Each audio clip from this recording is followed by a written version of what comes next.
Sir எல்லோரும் வணக்கம்.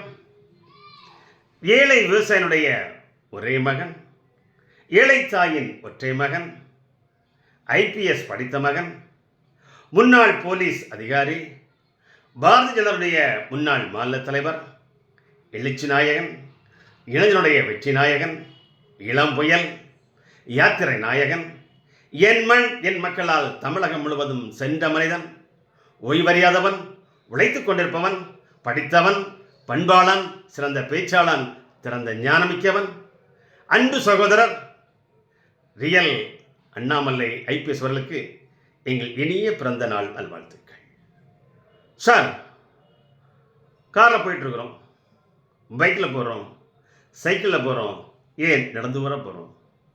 சில நேரங்களில் வண்டி வேகமாக போகுது, சில நேரங்களில் வண்டி ஸ்லோவாக போகுது, சில நேரங்களில் நம்ம கிளச்சியை பிடிக்கொண்டு இருக்குது, சில நேரங்களில் கிளச்சியை விட வேண்டி இருக்குது, சில நேரங்களில் கியரை மாற்ற வேண்டி இருக்குது, சில நேரங்களில் கியரை டாப்பில் போட வேண்டி இருக்குது, சில நேரங்களில் கியரை டவுன் பண்ண வேண்டி இருக்குது, சில நேரங்களில் வண்டியை வேகமாகவும் ஸ்லோவாகவும் மாறி மாறி ஓட்ட வேண்டி இருக்கிறது, சில நேரங்களில் சடன் பிரேக் வர போட வேண்டியிருக்கிறது, சில நேரங்களில் லெஃப்டில் போய் பெட்ரோல் போட வேண்டி இருக்குது, சில நேரம் யூட்டன் எடுத்து ஹோட்டலில் போய் சாப்பிட இருக்குது.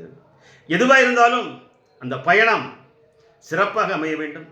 நம்ம இந்த ஓட்டுகின்ற வாகனம் சிறப்பாக செல்ல வேண்டும். எங்கே செல்கிறோமோ அந்த இடத்திற்கு நாம் செல்ல வேண்டும் என்ற ஒரே நோக்கத்தில் நாம் இந்த வாகனத்தில் எல்லா வேலைகளையும் செய்கிறோம். அதுபோலதான் கே அண்ணாமலை ஐபிஎஸ் அவர்களும் எல்லா வேலையும் தொடர்ந்து செய்து கொண்டிருக்கிறார். எது நடந்ததோ அது நன்றாகவே நடந்தது, எது நடந்து கொண்டிருக்கிறதோ அதுவும் நன்றாகவே நடந்து கொண்டிருக்கிறது, எது நடக்குமோ அதுவும் நன்றாகவே நடக்கும்.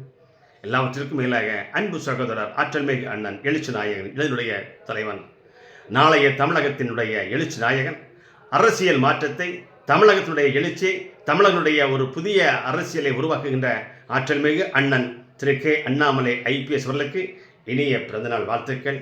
அவர் வழியில் நாம் சொல்வோம், அவர் பாஜக வழியில் சொல்வார். நன்றிகள் பல.